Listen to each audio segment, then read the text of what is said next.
Welcome to the second installment in the Marathon County's Road to Women's Suffrage programming series, brought to you by the Extension Marathon County in partnership with Marathon County Historical Society. My name is Kaitlyn Bernarde, and I am the 4-H program educator for Extension Marathon County. Please stay tuned to the Extension Marathon County Facebook page and Instagram pages, as well as our website for more information, resources, videos, and trivia to stay involved. I am pleased that today we have Christine Kadonsky joining us. In the fall, she will begin her 20th year teaching U.S. history at Wausau West High School. Can you tell us about Mildred Barber and Helen Barber? Both are women from Marathon County, and I believe were pioneers in local and state government. Thanks for having me. Both of these women share in common that they began as school teachers, so they had a good, solid education, and both get involved in politics in the 1920s when women get the right to vote. And so let's start with Mildred. At the time when she was elected, she was Mildred Barber. She later is married, and so she was Mildred Abel for the rest of her life. She was born in 1902 in Greenwood. She ends up earning a teaching degree from Stevens Point Normal School. So that would be UW Stevens Point today. She taught for a few years in a rural school. But she came from a rather prominent family. Her father was Dr. Joseph Barber. He was a popular country doctor and also served as a state senator. And her mother was the postmistress for their community. And so as a young woman, not only was she a teacher, but she decided eventually to move to Madison to help her father with his political career. And so she was working for her father, very immersed in progressive politics. She was the first woman in our state to attend a platform convention and was elected the secretary for the 1924 Republican Platform Convention. So this was a real coming out as a politician in her own right. And she decided to run for state assembly. And she was only 23 when she took office. So she will serve in the state legislature for one term, beginning in 1925 and through 1926. She has some interesting firsts then. She's among one of the first women to serve in the state assembly. There were 3 women elected at that time. It's also the same time her father's serving in the state assembly, and so we believe in the nation it's the first time a father-daughter served in the government at the same time at the state level. And of the 3 women, she rather stuck out. The other 2 women from elsewhere in the state were in their middle ages, but Mildred was just 23. And so it was cause for interest in Madison, which we know based on an article written about her in the Madison newspaper shortly after her election. So just to give you a sense of what people thought of a 23-year-old young woman in 1925, the title of the article says, "Bob-haired assemblywoman can be serious, considers duties first, but can speak of clothes too." It gives you a sense that a lot of people didn't know if she could handle the responsibilities of being an assemblywoman as such a young woman who dressed fashionably. But she did real work during her time in the assembly, even though it was just the one term. She proposed a law that would require students to get iodine tablets in school, and it later passed in a few years later in the assembly. She said her most interesting work was working on a state-level committee visiting all of the penal institutions or jails in the state.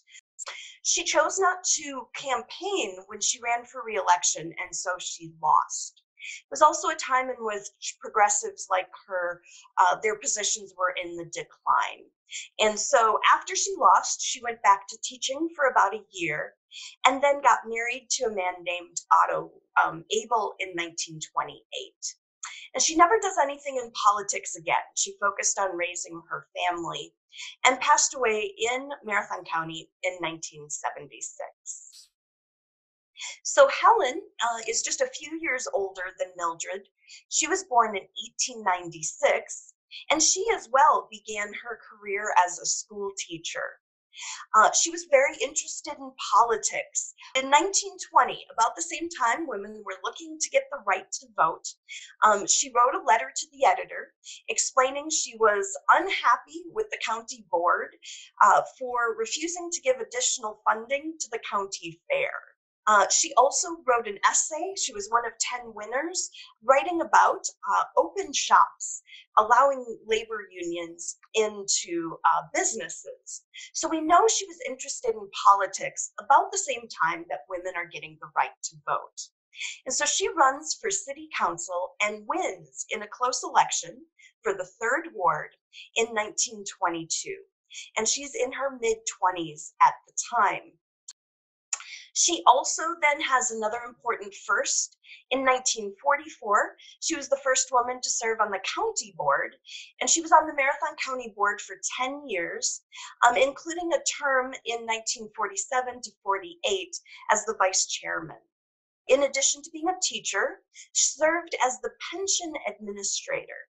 So today we'd call it social services. And in a time in which this is just beginning as Social Security becomes law, in 1938 to 39, she's one of the first people to help with welfare and Social Security here in Wausau in Marathon County.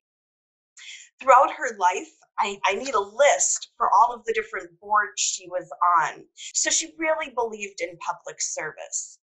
And she didn't happen to get married, and so she worked throughout her life.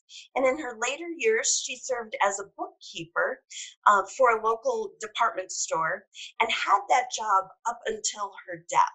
And so both of these women share many things in common. They were contemporaries, and yet their mid to later years definitely are dividing. Mildred, after spending time at the state level, ends up becoming working on raising her family and being a housewife, while Helen works her whole life in paid work and spends many more decades in public service. As a historian, how do you believe Barber and Ohm both influenced where we are today, with whether it's women's suffrage or just women's role in society in 2020? Take a step back to talk about where these women fit in Marathon County. We don't believe there was a big organizing effort in our part of the state, although we know other parts of the state women had organized for the right to vote. So you might think then that women didn't care. But the proof we have after 1920 shows that women cared. And Mildred and Helen are part of that story. So the first important thing is that women did organize in greater numbers after the 19th Amendment. About 4 or 5 years later, we get 2 very active women's groups fighting for women's rights here in Wausau and Marathon County. And that's the League of Women Voters, again, a national organization, and the organization that later became the American Association of University Women. And so these very active clubs or organizations come up, and that's a sign that the women in our community cared about their communities and having a voice. We also know that women vote, and they vote in large numbers throughout the nation and here in Marathon County. So where does that leave us with Mildred and Helen? Well, voting is an important part of being a citizen and having your voice heard. But probably equally as important is holding office and making those decisions. And so Mildred and Helen are the first.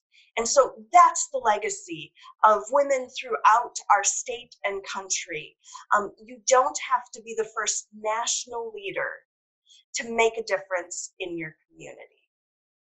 Well, thank you again for joining us today. And if you are interested in learning more about women's suffrage, specifically in Marathon County, please feel free to stay tuned to our weekly videos here on our Extension Marathon County Facebook page, as well as our panel culminating the centennial of the women's right to vote, the 19th Amendment, on August 18th.